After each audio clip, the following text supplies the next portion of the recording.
The following content is provided under a Creative Commons license. Your support will help MIT OpenCourseware continue to offer high-quality educational resources for free. To make a donation or to view additional materials from hundreds of MIT courses, visit MIT OpenCourseware at ocw.mit.edu. Okay, so remember we've seen Stokes' theorem, which says if I have a closed curve in space bounding some surface S, and I orient the curve and the surface compatibly with each other, then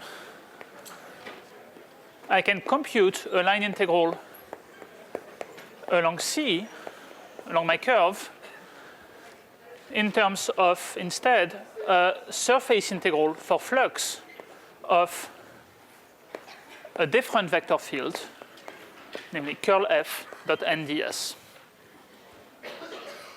Okay, so that's the statement. And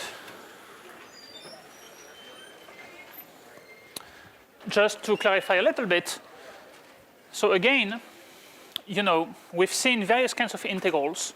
So line integrals, we know how to evaluate. They take place on a curve.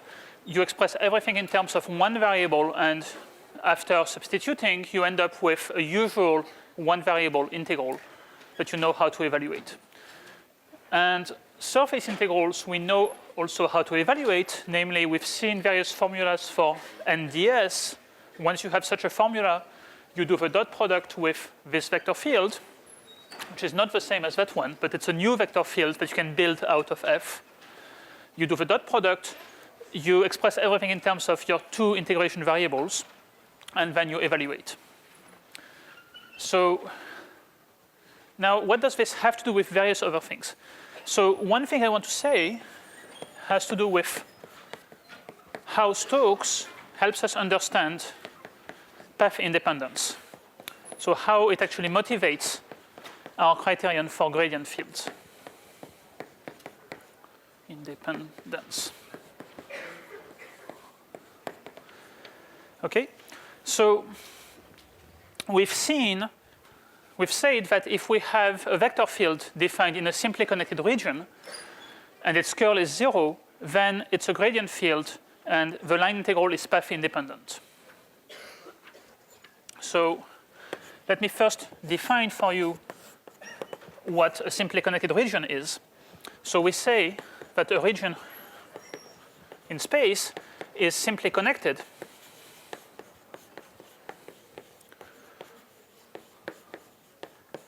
if every closed loop inside this region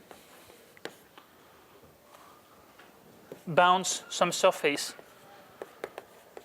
again inside this region.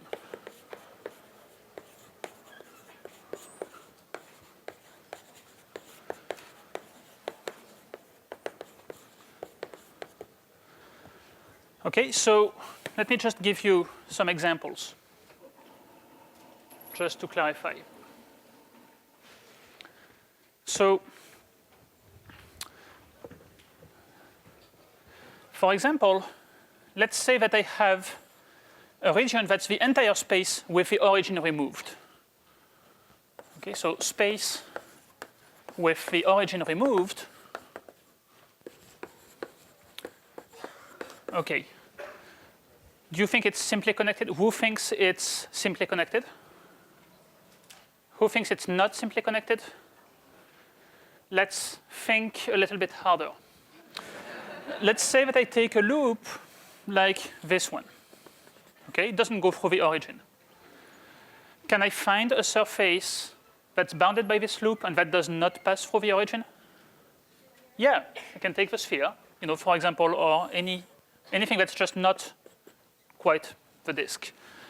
So, and similarly, if I take any other loop that avoids the origin, I can find actually a surface bounded by it that does not pass through the origin. So actually, that's a kind of a not so obvious theorem to prove, but maybe intuitively, start by finding any surface. Well, if that surface passes through the origin, just wiggle it a little bit. You can make sure it doesn't pass through the origin anymore. Just push it a little bit. So in fact, this is simply connected. That was a trick question. Okay, now on the other hand, a good example of something that is not simply connected is if I take space and I remove the z-axis.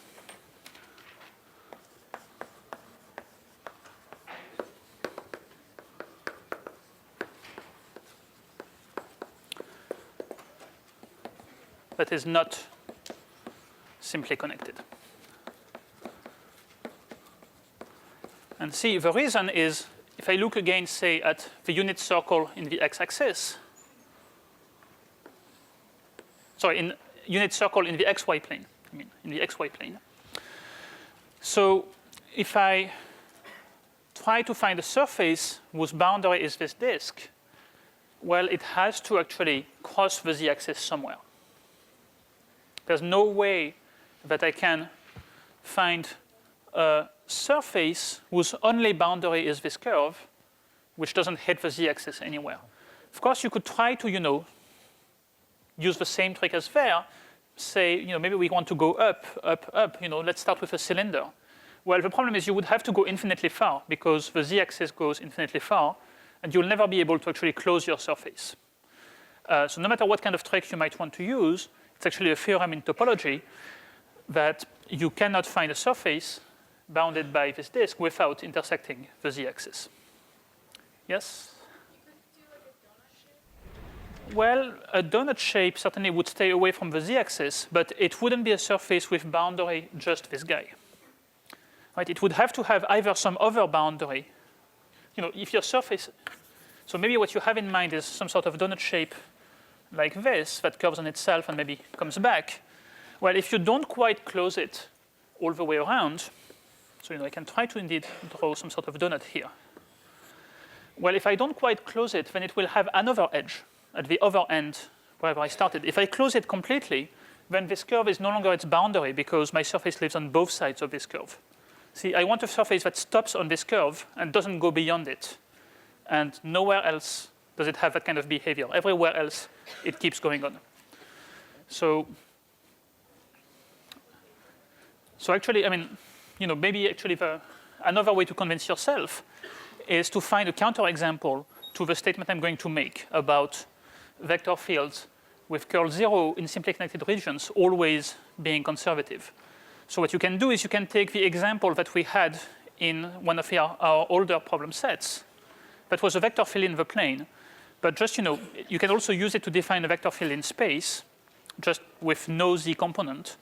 That vector field is actually defined everywhere except on the z-axis, and it violates the usual theorem that we would expect. So that's one way to check, just for sure, that this thing is not simply connected.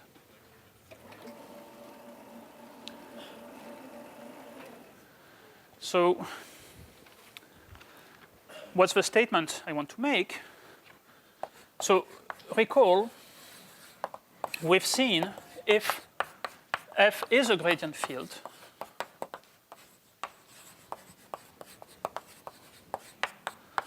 then its curl is 0.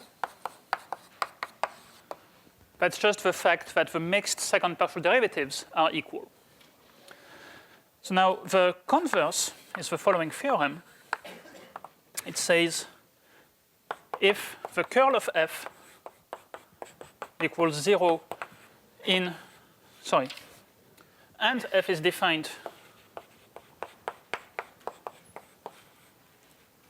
no, it's not the logical way in which to say it. So if f is defined in a simply connected region and curl f is 0,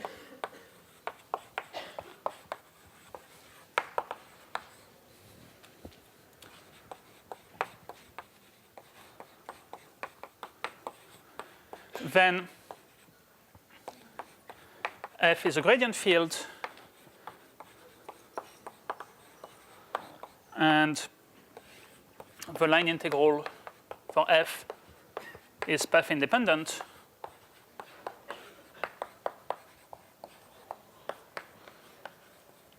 F is conservative, and so on, all the usual consequences. Remember, these are all equivalent to each other. For example, because you can use path independence to define the potential by doing the line integral of f. Okay, so where do we use the assumption of being defined in a simply connected region? Well, the way in which we will prove this is to use Stokes' theorem. Okay, so the proof, so I'm just going to prove that the line integral is path independent. The others work the same way. Okay, so let's assume that we have a vector field whose curl is 0. And let's say that we have two curves, C1 and C2, that go from some point P0 to some point P1, the same point to the same point. Well, we'd like to understand the line integral along C1, say, minus the line integral along C2 to show that this is 0. Okay, that's what we are trying to prove. So how will we compute that? Well, the line integral along C1 minus C2, well, let's just form a closed curve that is C1 minus C2. Okay, so let's call C, whoops.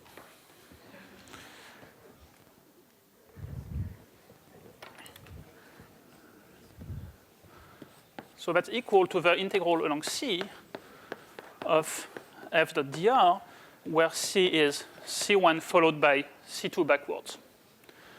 Now, C is a closed curve. So I can use Stokes' theorem. Well, to be able to use Stokes' theorem, I need actually to find a surface to apply it to. And that's where the assumption of simply connected is useful. I know in advance that any closed curve, so C in particular, has to bound some surface. Okay, so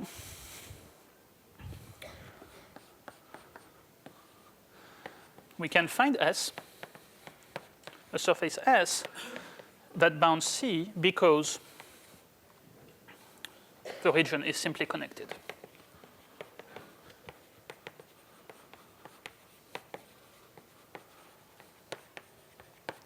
So now that tells us we can actually apply Stokes' theorem.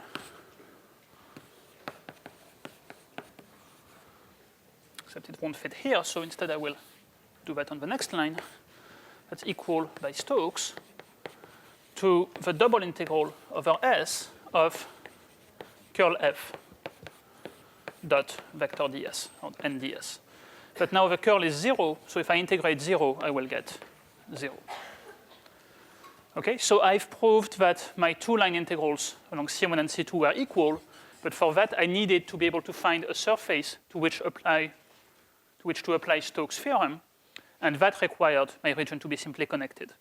If I had a vector field that was defined only outside of the z-axis, and I took two paths that went on one side and the other side of the z-axis, I might have obtained actually different values of a line integral. Okay, so anyway, that's the customary warning about simply connected things.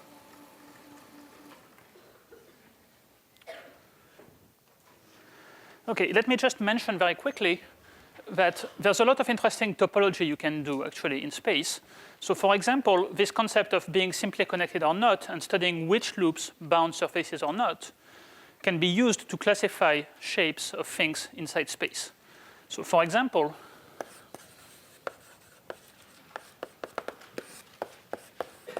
one of the founding achievements of topology in the 19th century was to classify surfaces in space.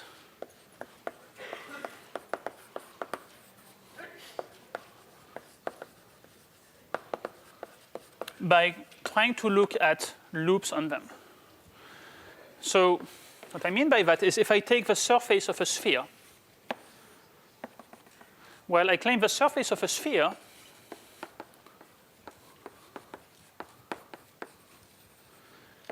is simply connected.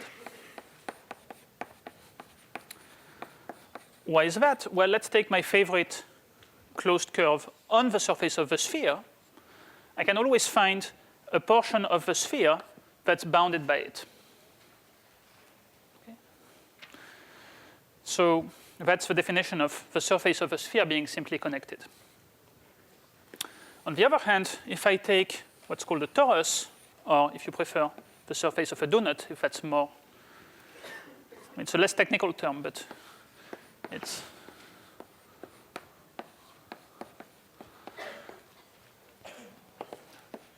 then that's not simply connected.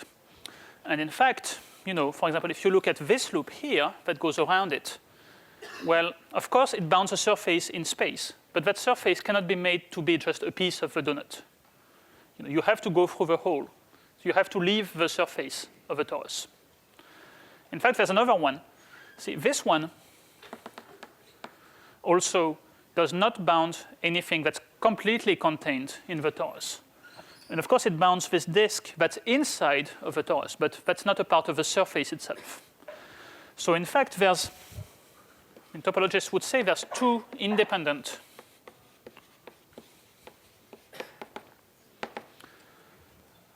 loops that don't bound surfaces, that don't bound anything. And so this number 2 is somehow an invariant that you can associate to this kind of shape. And then if you consider more complicated surfaces with more holes in them, you can try somehow to count independent loops on them. And that's the beginning of the classification of surfaces. Anyway, that's not really an 1802 topic, but I thought I would mention it because it's kind of a cool idea. Okay. Let me say a bit more in the way of fun remarks like that. So food for thought. Let's say that I want to apply Stokes' theorem to simplify a line integral along this curve here. Okay, so this curve, it's maybe not easy to see on the picture. It kind of goes twice around the z-axis, but it spirals up and then down. Okay, so one way to find a surface that's bounded by this curve is to take what's called the Möbius strip. Okay, so the Möbius strip, it's a one-sided strip where when you go around, you flip one side becomes the other. So you just, if you want, take a band of paper and glue the two sides with a twist. So that's a one-sided surface. And that gives us actually serious trouble if we try to orient it to apply Stokes' theorem. So see, for example, if I take this Möbius strip and I try to find an orientation. So here it looks like that. Well, let's say that I've oriented my curve going in this direction. So I go around, around, around, still go in this direction. Well, the orientation I should have for Stokes' theorem is that when so the curve continues here in case. Well, if you look at the convention around here, it tells us that the normal vector should be going this way. Okay? But if we look at it near here, if we walk along this way, the surface is to our right, so we should actually be flipping things upside down. The normal vector should be going down. And in fact, if you try to follow your normal vector that's pointing up, it's pointing up, up, up, it will have to go a bit into things, into, down. There's no way to choose consistently a normal vector for the Möbius strip. So that's what we call a non-orientable surface.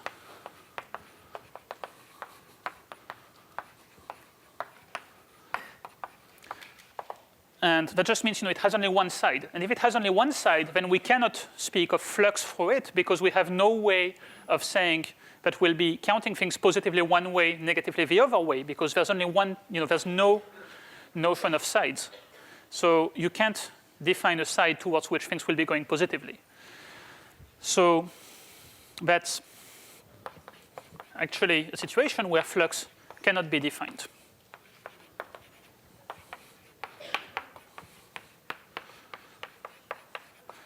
Okay, so as much as Möbius strips and Klein bottles are exciting and really cool, well, we can't use them in this class because we can't define flux through them. So if we really wanted to apply Stokes' theorem, because I've been telling you that space is simply connected and I will always be able to apply Stokes' theorem to any curve, what would I do? Well, I claim this curve actually bounds another surface that is orientable. Yeah, that looks counterintuitive. Well, let's see it.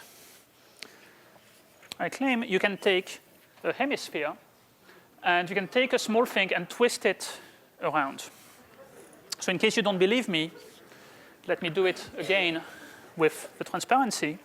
Here's my loop. And see, well, the scale is not exactly the same, so it doesn't quite match. And it's getting a bit dark. But that spherical thing with a little slit twisting into it will actually have boundary my loop. And that one is orientable. I mean, I leave it up to you to stare at the picture long enough to convince yourselves that there's a well-defined up and down. Okay.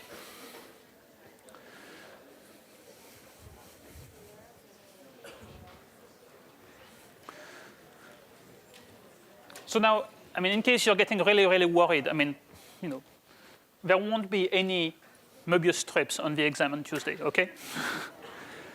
It's just to, show you some cool stuff.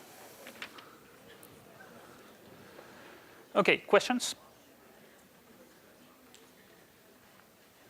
No? Okay, one last thing I want to show you before we start reviewing. So one question you might have about Stokes' theorem is how come we can choose whatever surface we want? Sure, it seems to work, but why? So I'm going to say a couple of words about surface independence in Stokes' theorem. So let's say that I have a curve C in space, and let's say that I want to apply Stokes' theorem. So then I can choose my favorite surface bounded by C. So in a situation like this, for example, I might want to make my first choice be this guy S1, like maybe some sort of upper half sphere. And if you pay attention to the orientation conventions, you'll see that you need to take it with normal vector pointing up.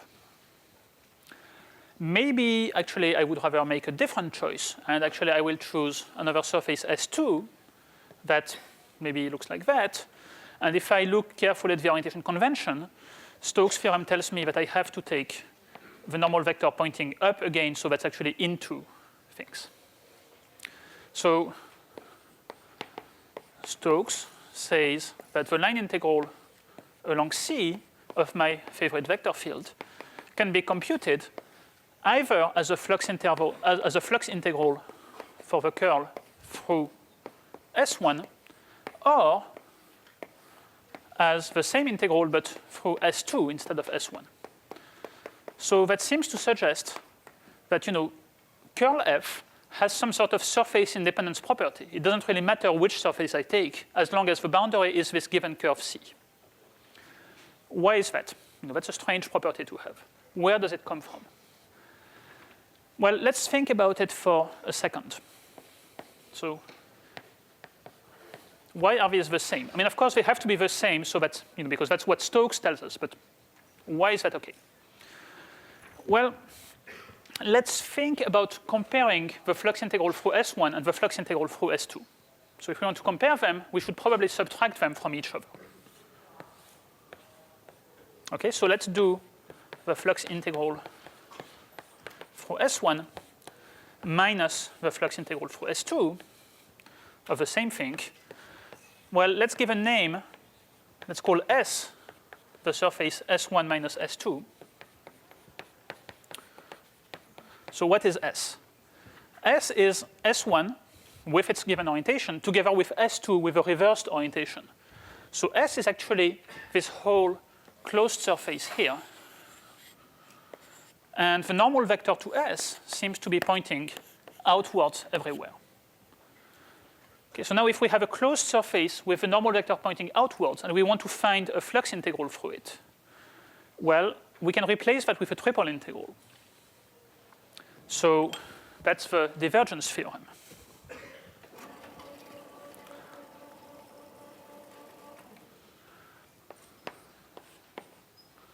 that's by the divergence theorem, using the fact that S is a closed surface. That's equal to the triple integral over the region inside, let me call that region D, of divergence of curl F dV. Okay. And what I'm going to claim now is that we can actually check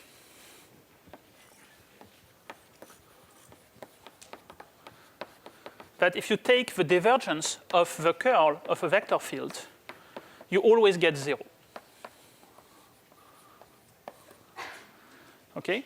And so that will tell you that this integral will always be 0. And that's why the flux through S1 and the flux through S2 were the same a priori, and we didn't have to worry about which one we chose when we did Stokes' theorem. Okay, so let's just check quickly that divergence of a curl is 0. In case you're wondering why I'm doing all this, well, first, I think it's kind of interesting, and second, it reminds you of the statement of all these theorems and all these definitions. So in a way, we're already reviewing. Okay? So let's see. If my vector field has components P, Q, and R, remember that the curl was defined by this cross product between del and our given vector field. So that's Ry minus Qz followed by Pz minus Rx and Qx minus Py. So now we want to take the divergence of this.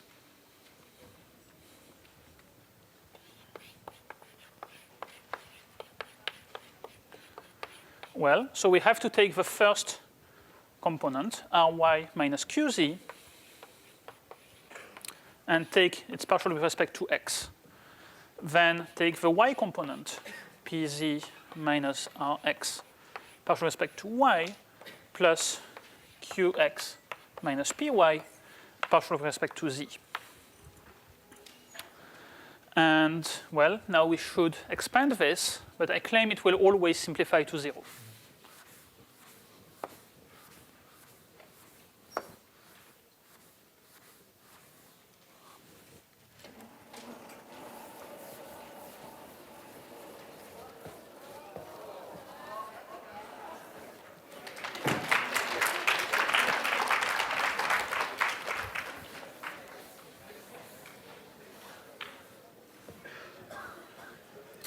Okay, so I think we have over there becomes R sub yx minus Q sub zx plus P sub zy minus R sub xy plus Q sub xz minus P sub yz. Well, let's see. We have P sub zy minus P sub yz. These two cancel out. We have R sub yx minus R sub xy. These cancel out. Q sub zx and Q sub xz. These two also cancel out. So indeed, the divergence of a curl is always 0. Okay, so the claim is divergence of curl is always 0. Del dot del cross f is always 0. And just a small remark, if we had actually real vectors, rather than this strange del guy, indeed we know that if we have two vectors, u and v, and we do u dot u cross v, what is that? Well, one way to say it is it's the determinant of u, u, and v, which is the volume of a box, but it's completely flat because u, u, and v are all in the plane defined by u and v. The other way to say it is that u cross v is perpendicular to u and v. Well, if it's perpendicular to u, then its dot product with u will be 0. So no matter how you say it, this is always 0. So in a way, this reinforces our intuition that del, even though it's not at all an actual vector, sometimes it can be manipulated in the same way.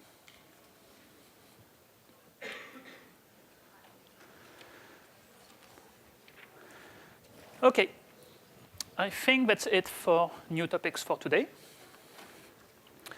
And so now I should maybe try to recap quickly what we've learned in these past 3 weeks so that you know. So the exam is probably going to be similar in difficulty to the practice exams. That's my goal. I don't know if I will have reached that goal or not. We'll only know that after you've taken the test. But the idea is it's meant to be more or less the same level of difficulty. So at this point, we've learned about 3 kinds of beasts in space. Okay, so I'm going to divide my blackboard into 3 pieces. And here I will write triple integrals. We've learned about double integrals, and we've learned about line integrals. Okay? So triple integrals over a region in space, we integrate a scalar quantity dv. How do we do that? Well, we can do that in rectangular coordinates, where dv becomes maybe something like dz, dx, dy, or any permutation of these. We've seen how to do it also in cylindrical coordinates, where dv is maybe dz times r dr d theta, or more commonly r dr d theta dz.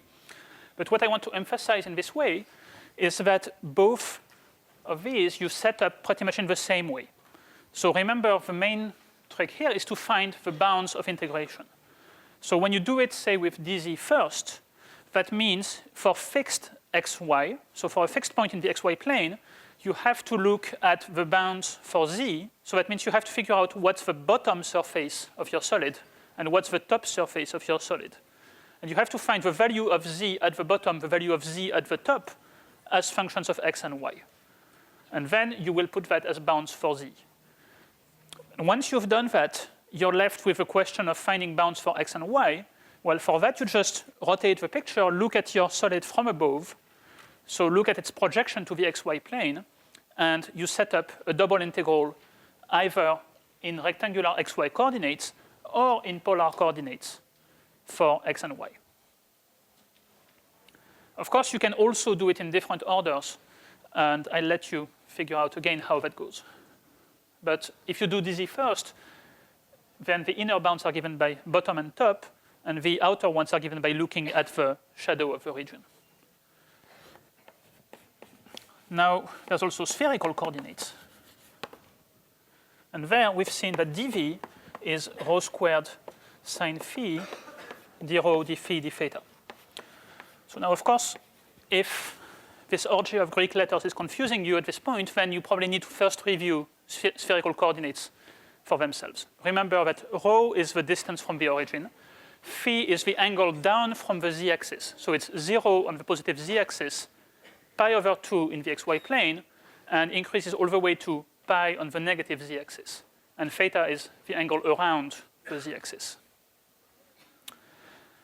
So now when we set up bounds here, it will look a lot like what you've done in polar coordinates in the plane, because when you look at the inner bound, so bound on rho, for a fixed phi and theta, that means you're shooting a straight ray from the origin in some direction in space. So you're sending maybe a laser beam, and you want to know what part of your beam is going to be in your given solid.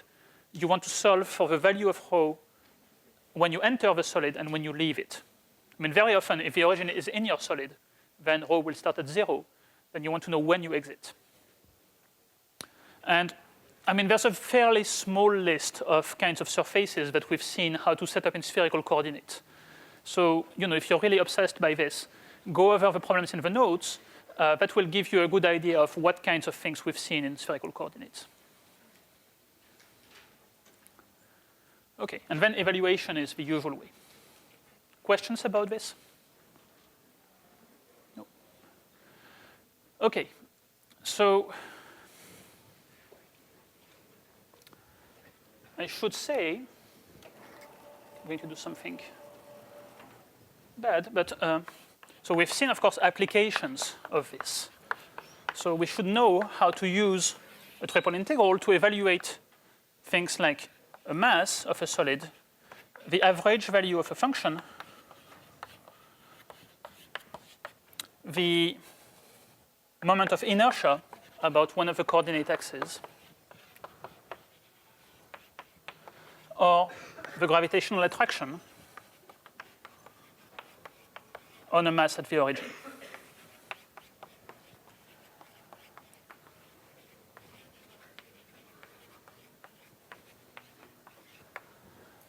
Okay, so these are just formulas to remember for examples of triple integrals. Doesn't change conceptually. You always set them up and evaluate them the same way. It just tells you what to put there for the integrand. Now, double integrals. So when we have a surface in space, well, what we will integrate on it, at least what we've seen how to integrate, is a vector field dotted with the unit normal vector times the area element. Okay, and this is sometimes called vector ds. Now, how do we evaluate that? Well, we've seen formulas for NDS in various settings.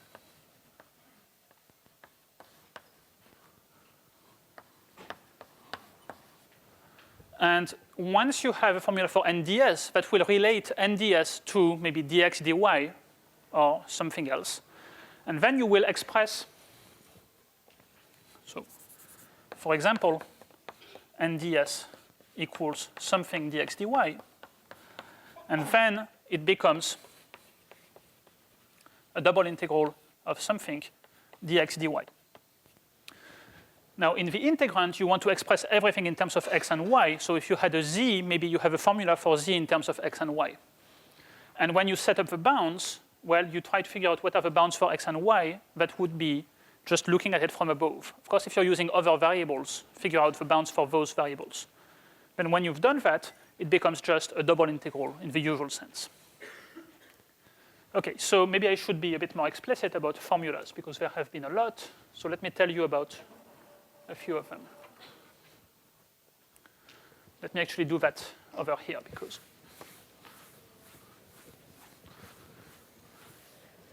I don't want to make this too crowded.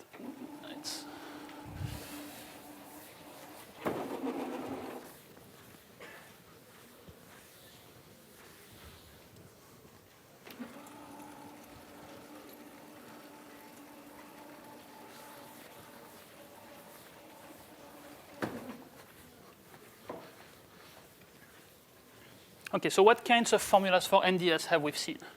Well, we've seen a formula, for example, for a horizontal plane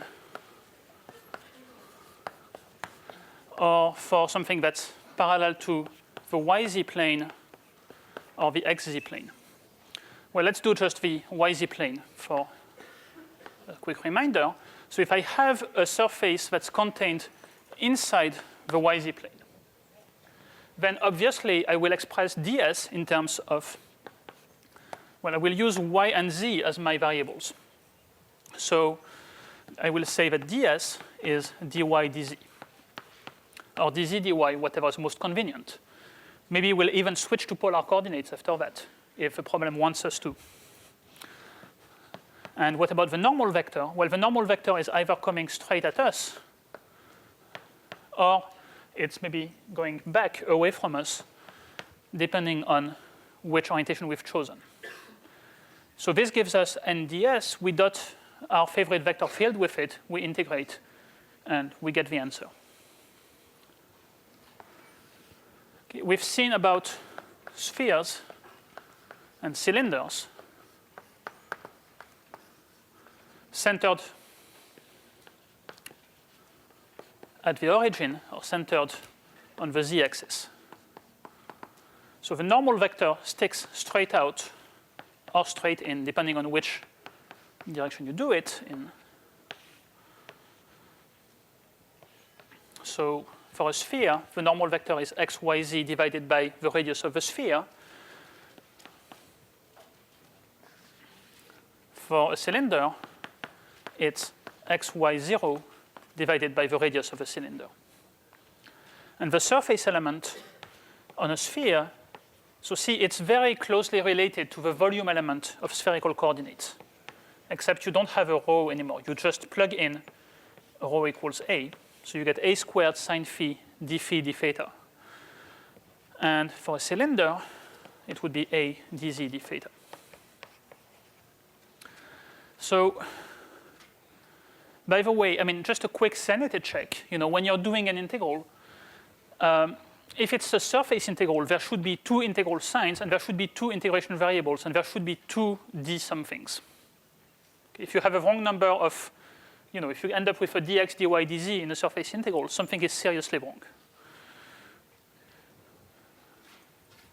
Okay, now besides these specific formulas, we've seen two general formulas that are also useful.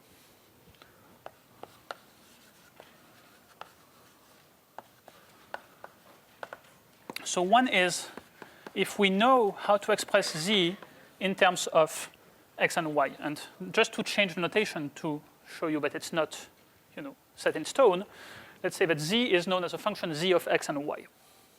So how do I get nds in that case?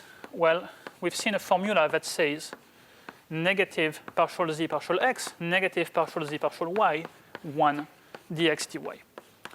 So this formula relates the surface element on our surface to the area element in the xy plane. It lets us convert between ds and dx dy. Okay, so we just plug in this, and we dot with f, and then we substitute everything in terms of x and y, and we evaluate the integral over x and y. If we don't really want to find a way to find z as a function of x and y, but we have a normal vector given to us.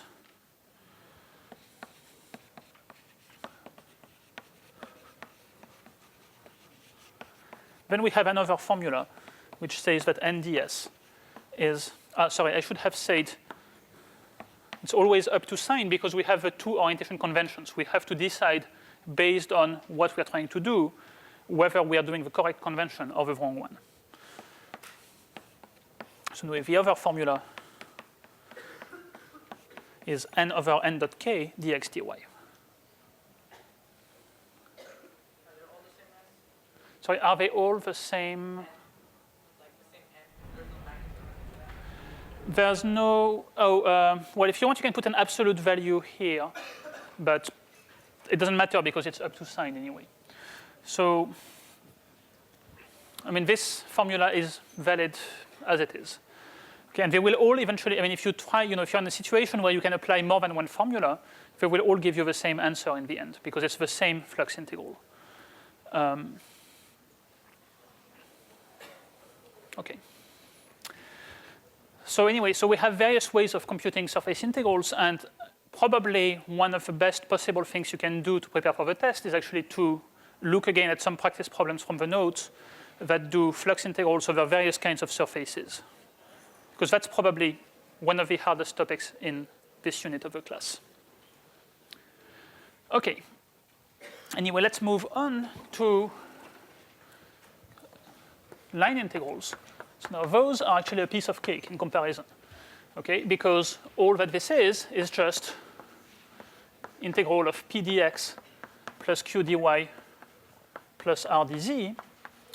And then all you have to do is parameterize the curve C to express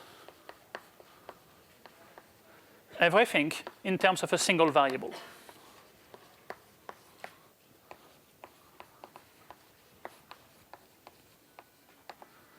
And then you end up with a usual single integral, and you can just compute it. So that one works pretty much as it did in the plane. So if you haven't forgotten what we did in the plane, it's really the same thing. Okay, so now we have three different kinds of integrals, and really, well, they certainly have in common that they integrate things somehow. But apart from that, they're extremely different in what they do. I mean, this one involves a function, a scalar quantity. These involve vector quantities. They don't involve the same kinds of shapes over which to integrate.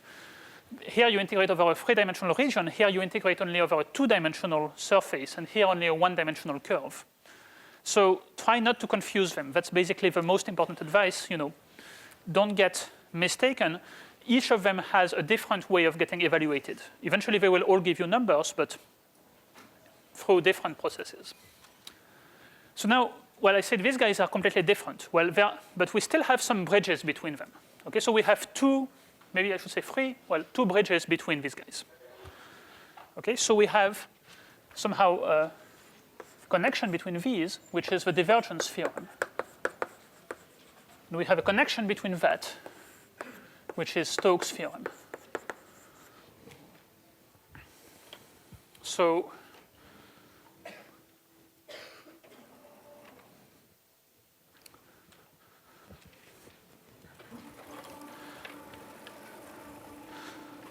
just to write them again, so the divergence theorem says if I have a region in space and I call its boundary S, so that's going to be a closed surface, and I orient S with a normal vector pointing outwards, then whenever I have a surface integral over S, I can replace it by a triple integral over the region inside. Okay, so this guy is a vector field, and this guy is a function that somehow relates to the vector field. I mean, you should even know how. You should know the definition of divergence, of course. But what I want to point out is if you have to compute the two sides separately, well, this is just, your standard flux integral. This is just your standard triple integral of a region in space. Once you have computed what this guy is, it's really just the triple integral of a function. So the way in which you compute it doesn't see that it came from a divergence. It's just the same way that you would compute any other triple integral. The way we compute it doesn't depend on what actually we're integrating. Stokes' theorem says if I have a curve that's the boundary of a surface S, and I orient the two in compatible manners, then I can replace a line integral on C by a surface integral on S.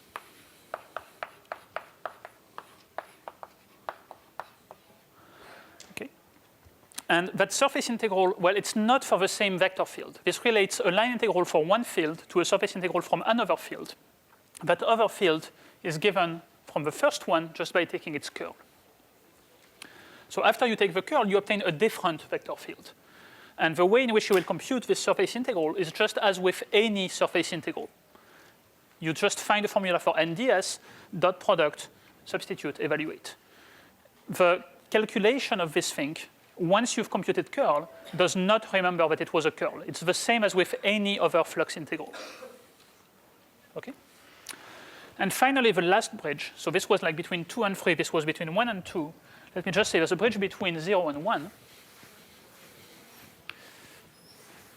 Which is that if you have a function and its gradient, well, the fundamental theorem of calculus says that the line integral for the vector field given by the gradient of a function is actually equal to the change in value of a function. That's if you have a curve bounded by P0 and P1. So in a way, actually, each of these three theorems relates a quantity with a certain number of integral signs to a quantity with one more integral sign. And that's actually somehow a fundamental similarity between them. But maybe it's easier to think of them as completely different stories. So now with this one, we additionally have to remember another topic is given a vector field F with curl equal to 0, find the potential. And we've seen two methods for that, and I'm sure you remember them. So if not, then try to remember them for Tuesday. Okay, so anyway, again, conceptually, we have really 3 different kinds of integrals. We evaluate them in completely different ways, and just we have a handful of theorems connecting them to each other.